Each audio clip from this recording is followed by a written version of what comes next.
Cenjene gledalke in gledalci, vesela sem, da je moja gostja, doktorica Simona Drenik-Bavdek, ki je danes spregovorila o zelo pomembni temi, o starejših in njihovih pravicah, kaj ne? Meni se zdi pomembno, da se zavedamo, da je dostojna starost pravica in ne privilegij, in zato recimo stop starizmu. Krasno.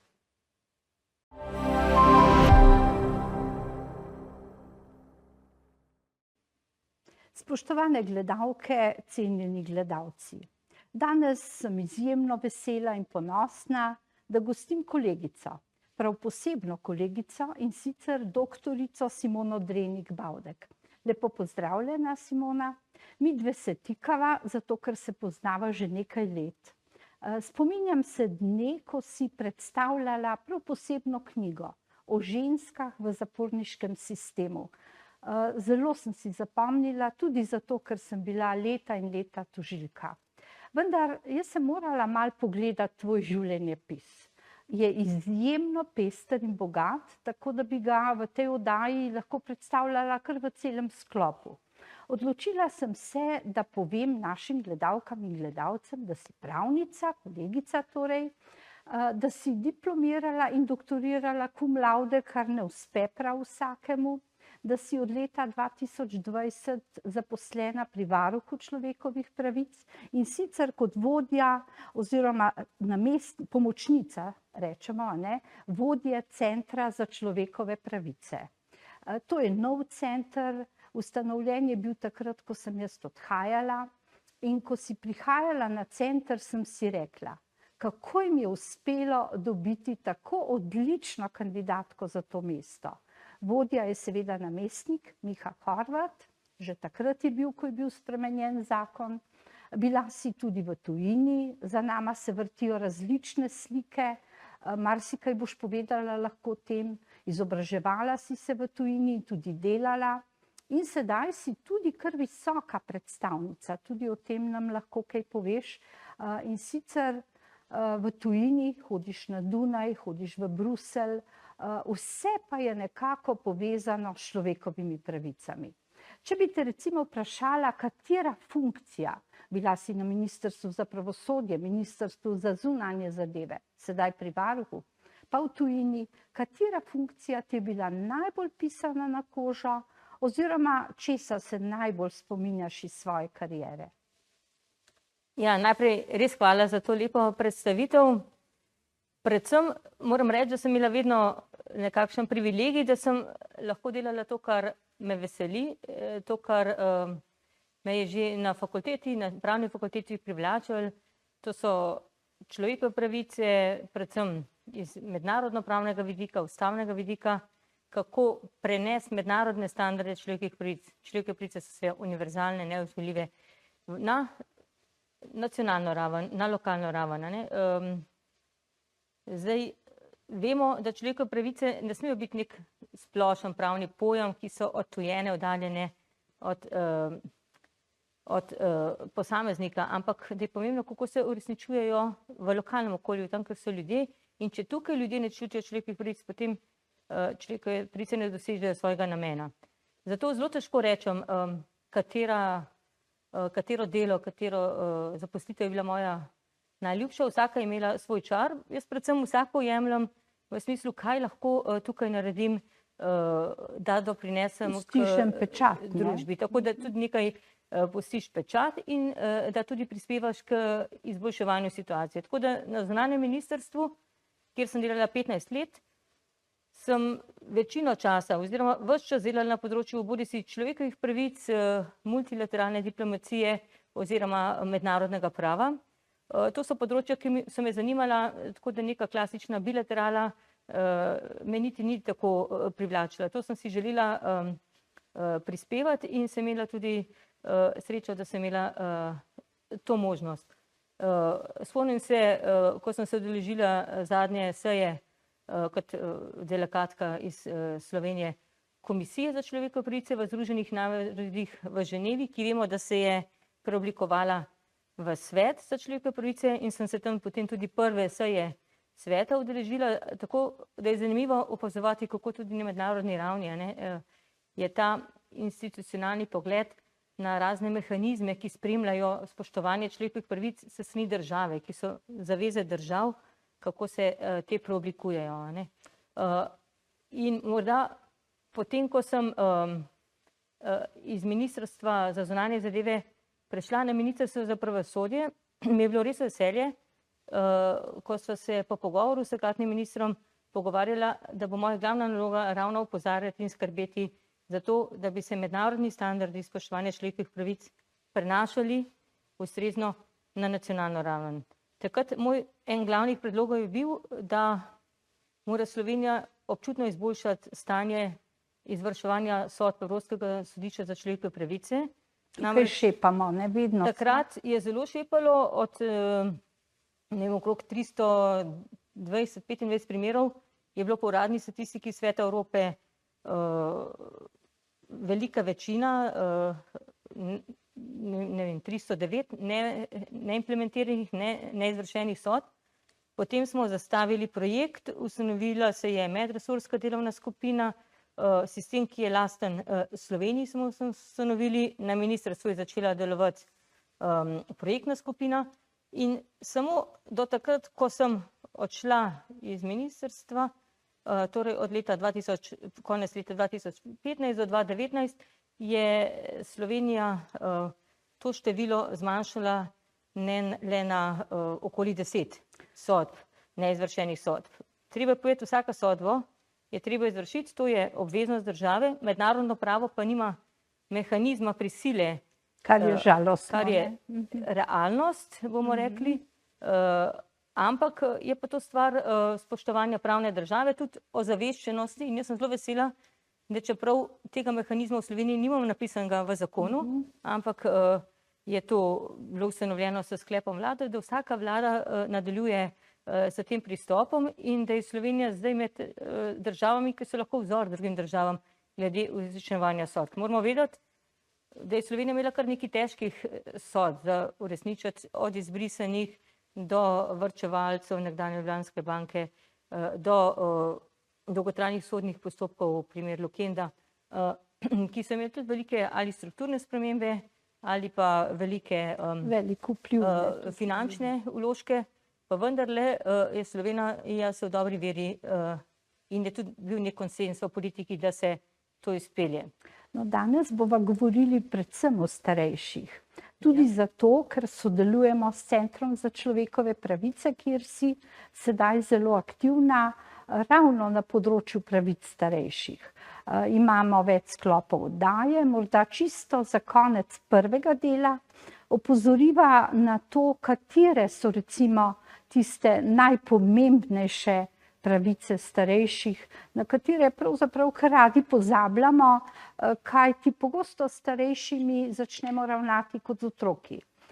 Mislimo, da moramo namesto njih upravljati, delati in seveda s tem tudi kršimo njihove pravice, kajti če so pravilno sposobni, če nimajo demence, ki mnoge prizadene, je prav, da jih spoštujemo v celoti in da sami povedo, kaj je tisto, kar si želijo. Prinesla si tudi neko brošuro, ki je bila lani, moram reči, na našem sejmu, na festivalu razgrabljena. Ja, zdaj upam, da bo za to brošuro oziroma za samo razpravo o pravicah starejših še več časa v naslednjem delu. Seveda. Mogoče samo na kratko, mi predstavljamo nekako 8 konkretnih pravic starejših, ki se pogosto pozabljajo. Moram pa povedati, da prav samega kataloga pravic starejših še ni, na mednarodni ravni še ni bila sprejeta konvencija o zaščiti starejših, pa vendar vse človekove pravice pripadajo vsem ljudem, tako da tukaj ni nobene omejitve, tudi starejši se ne zmanjšujejo z leti, ostajajo. Vendar pa je za starejše pomembno, tako kot za druge skupine, naprimer otroci, ženske, pa tudi skupine narodne skupnosti, invalidi oziroma osebe z oviranostmi, imajo pa še neke posebne, specifične pravice, ki se nanašajo na posebnosti te skupine. In te konvencije v bistvu na mednarodni ravni še ni. Tudi mi pri Varuhu in tudi Slovenija kot država se zavzemamo za sprejem te konvencije, ki bi predstavljala obveznost države. Ne pa izpostavim mogoče samo, da med temi pravicami mi posebno izpostavljamo pravico do samostojnega odločanja in neodvisnosti No in starejših. s tem bova potem nadaljevali, kajti brošura je lepa, krasna, pravijo, da si jo tudi na letošnjem festivalu vzamejo v roke, odnesejo domov starejši, kajti festival beleži okoli 15.000 obiskovalcev. In sedaj nekako zaključujeva ta prvi sklop, pokukali sva v brošuro in nadaljujeva takoj po kratkem odmoru.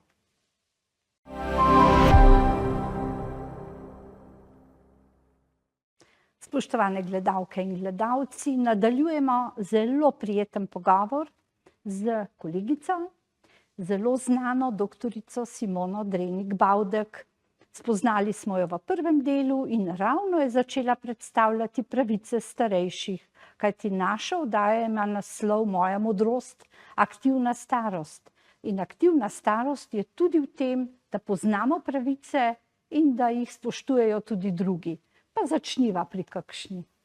Ja, prav aktivno staranje oziroma pravica do sodelovanja v družbi je ena od takih pravic, ki se pogosto zanemarja pri starejših, oziroma se v družbi razume, da jo mogoče starejši naj bi udejanjali v manjši meri, kar je vsekakor zmotno.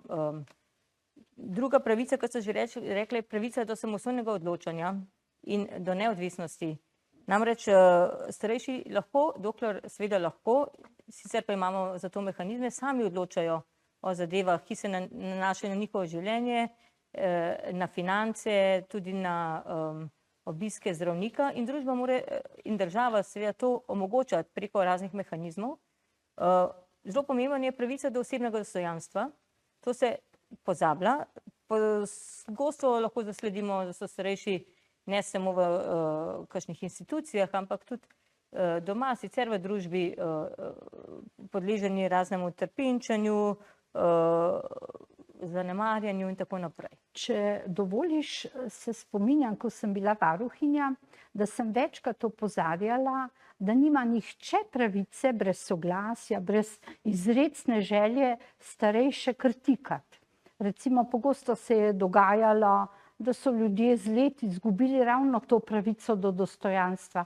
Torej spet je bilo kot pri otrocih. Pridi sem, Francka, kaj boš delala, Tončka, a si pometla, a si zadovoljna. Pravzaprav to na nek način prizadene človeka, postaja neke vrste otrok. Ja, Svetovna zdravstvena organizacija ugotavlja, da ima vsak drugi posameznik staristična prepričanja, vendar se večina tega sploh ne zaveda.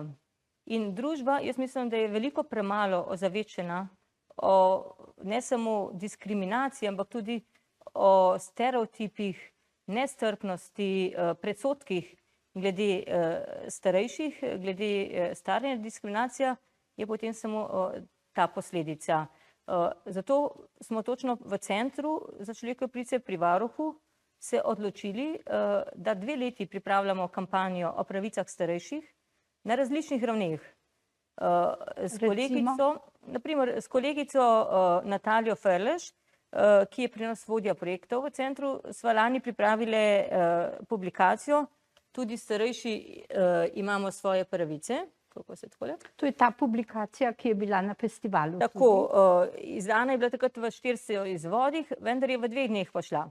To pomeni, da je veliko zanimanja. Festivala publikacije nismo več imeli. Jo bo letos kaj več? Tako, potem smo razmišljali, kako še malo nadgraditi, obogatiti vsebino iz publikacije, in letos pomladi smo pripravili novo ponatis, razširjeno izdajo, kjer pa smo v sodelovanju z revijo Vzajemnost tudi želeli ciljno doseči naše naslovnike. Je bila priloga, ne? In je bila priloga, tako da imamo zdaj v 26.000 izvodih publikacijo in tudi že smo bolj proti koncu z njo, tako da interes je zelo velik, tudi na festivalu za 3. življenjsko obdobje. Bo dosegljiva, tam bom tudi sama s svojimi kolegi iz centra, od varuha človekovih pravic, kjer bomo dosegljivi za posameznike, za vprašanja, za pogovor, za nasvete. Organizirali bomo pa tudi okroglo mizo, Ja, ta bo zelo zanimiva, ne? s katero želimo pa nasloviti vprašanje osamljenosti in menimo kot neke prikrite epidemije sodobnega časa. Ja, ta osamljenost, o njej govorimo celo premalo, ne.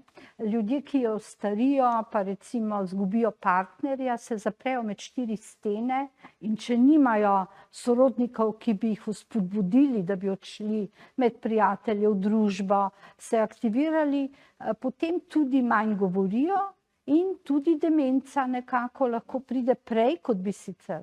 Ja, Svetovna zdravstvena organizacija, zanimivo, osamljenost, na primer, opredeljuje kot tretji steber zdravstva, torej že samostojen ta družbeni vidik zdravja, poleg telesnega in duševnega zdravja. In kar je še pomembno je, da dejansko dokazano je, da osamljenost zelo negativno vpliva tudi na zdravje na splošno.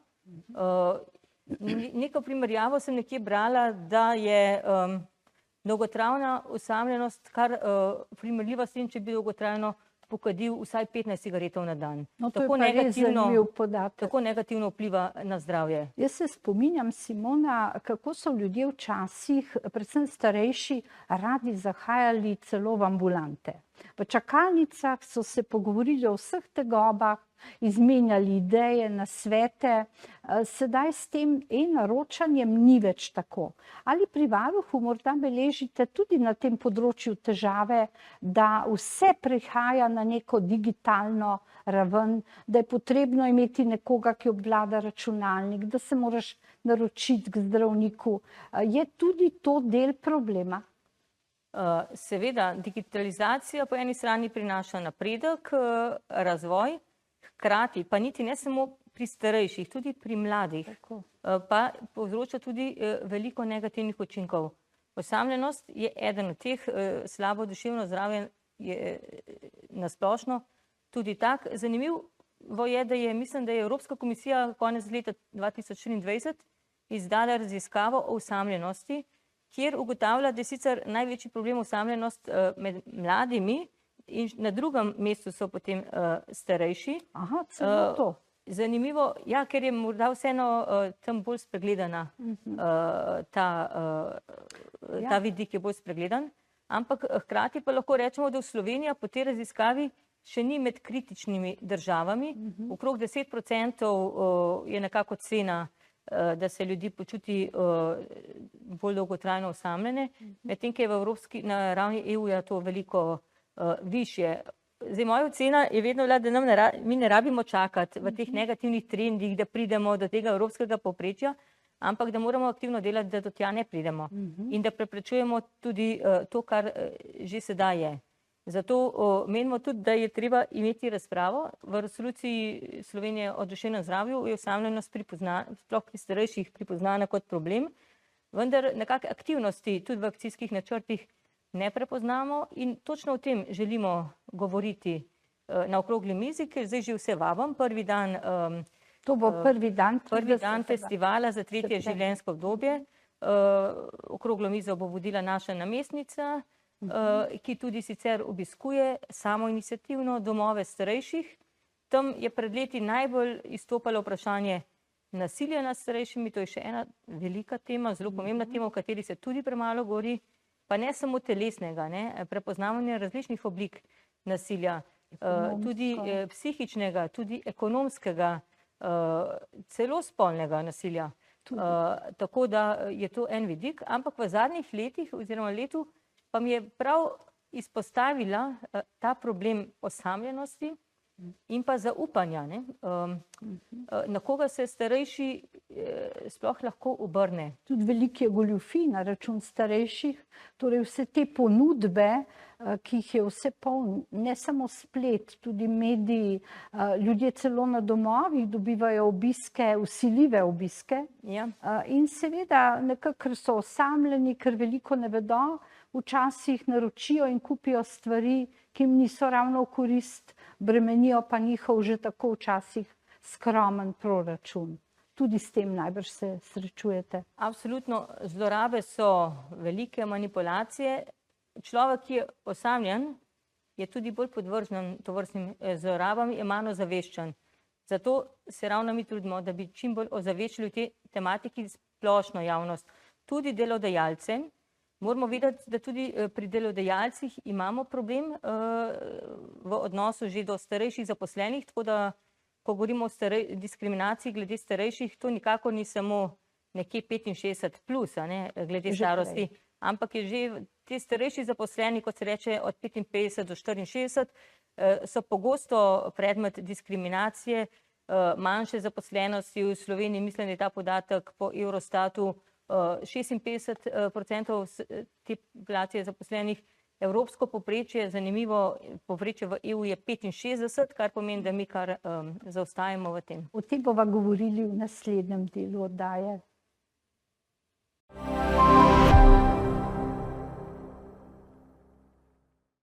Spoštovane in spoštovani, ponovno lepo pozdravljeni. Gostja je še vedno ista, to je tretji del oddaje, zadnji. Morava kar hiteti, kajti čas kar teče. A bi mogoče se dotaknili ene besede, ki pomeni pa veliko tudi kršitev za starejše. Beseda je starizem. Ja, vsekakor o tem se premalo govori. Vsak zamahne z roko, problem se podcenjuje, vendar pa Svetovna zdravstvena organizacija starizem prepoznava kot globalni problem. V Sloveniji je že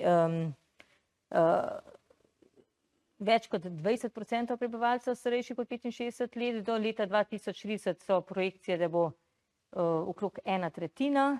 Vsak tretji bo že starejši. Ja, medtem, ker na globalni ravni nekje vsak 6. prebivalec. To pa zaradi otrok, ker je veliko več otrok. Tako, ampak v bistvu starizem je tako razširjen, da lahko govorimo o sistemski praksi starizma na vseh nivojih in področjih družbenega življenja, v medosebni komunikaciji, a kakšen primer, recimo, v delovnem okolju. Starizem?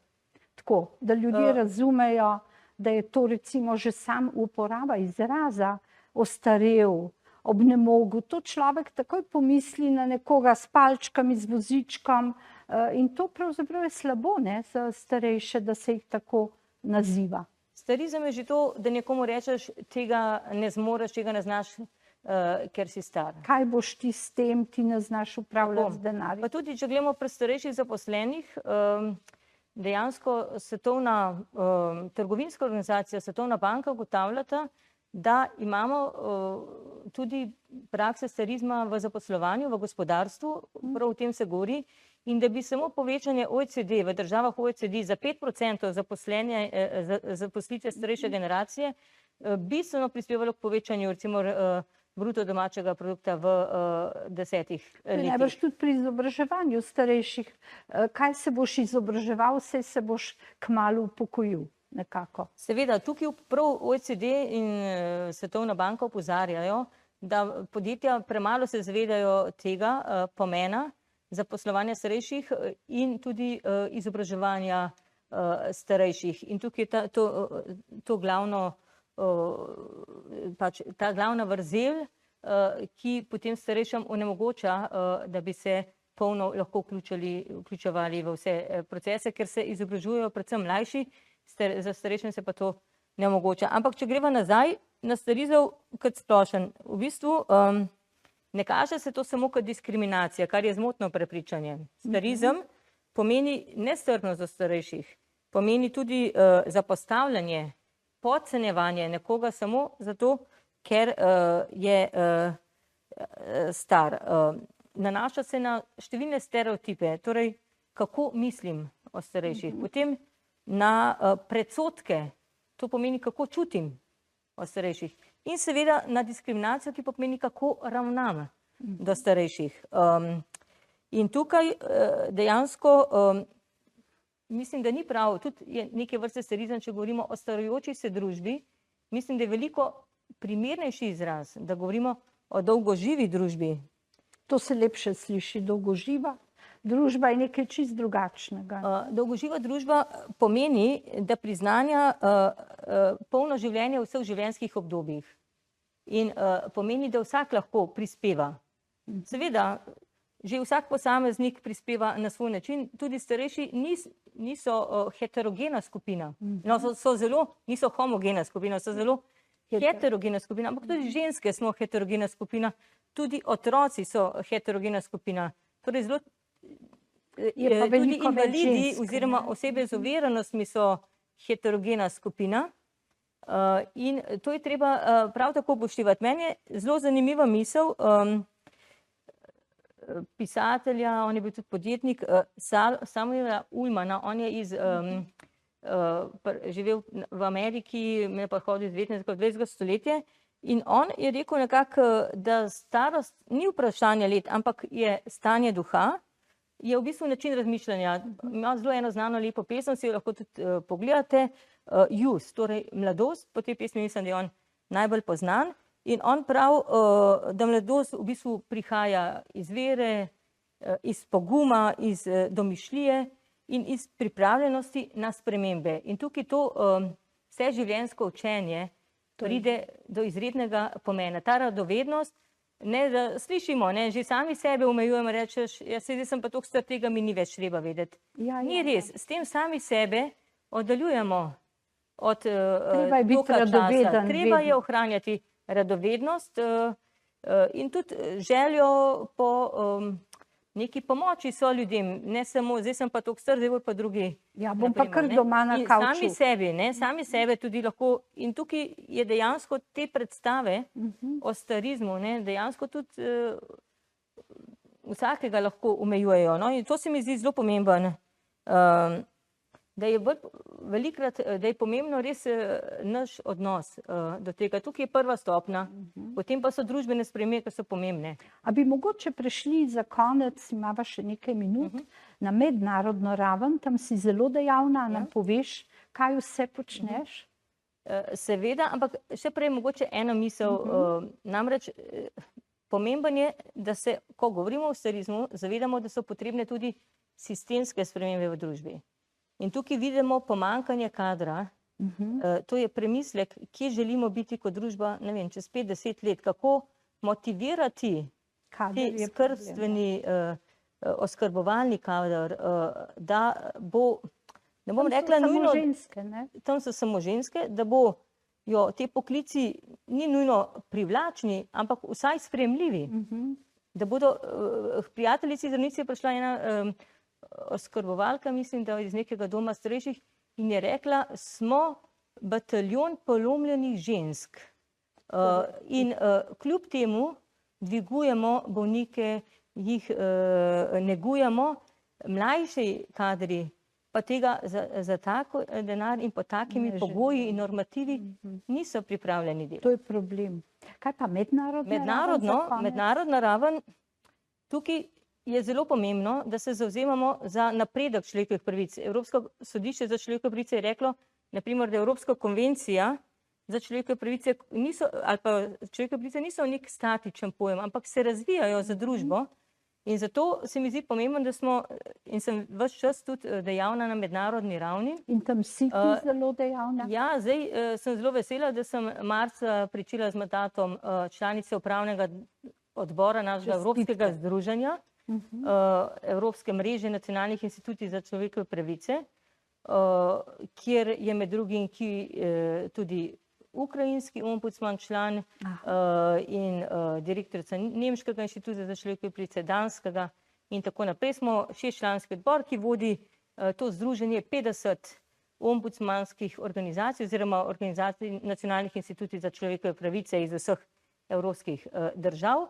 In tam imamo delovno skupino, ki se ukvarja tudi oziroma prav za pravicami starejših.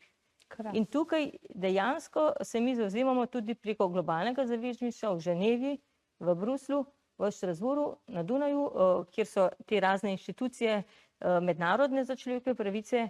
Vsi prizadevamo, da bi se vendarle pogajanja, ki so nekako v mrtvi točki glede pravic starejših, premaknila naprej.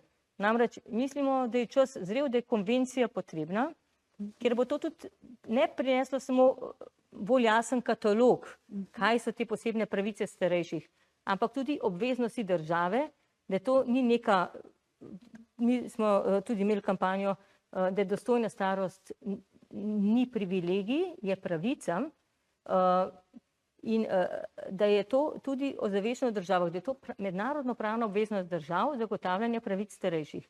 Hkrati, mogoče bova s tem morali zaključiti to oddajo, ki je tako zanimiva, da bi jo lahko ponavljali. Jaz sem vesela, da si bila moja gostja. Veselim se vseh tvojih prizadevanj, tako doma, kot tudi v tujini. In če lahko zaključim to najino oddajo, ne ukvarjaš se samo s starejšimi, ampak tudi z otroki, z invalidi, z osebami, z oviranostjo. Skratka, si tako zelo dejavna, da moram reči, Simona, da bi bila tudi odlična varuhinja človekovih pravic. Tako da upam, da nas naju kdo sliši. Jaz sem zelo ponosna, da sem tvoja kolegica in sploh, da si bila naša gostja. Veselim se festivala za tretje življenjsko obdobje. Pridite, tam boste tudi osebno lahko srečali našo gostjo, njeno ekipo. Lepo bo, torej 30. septembra. Hvala lepa.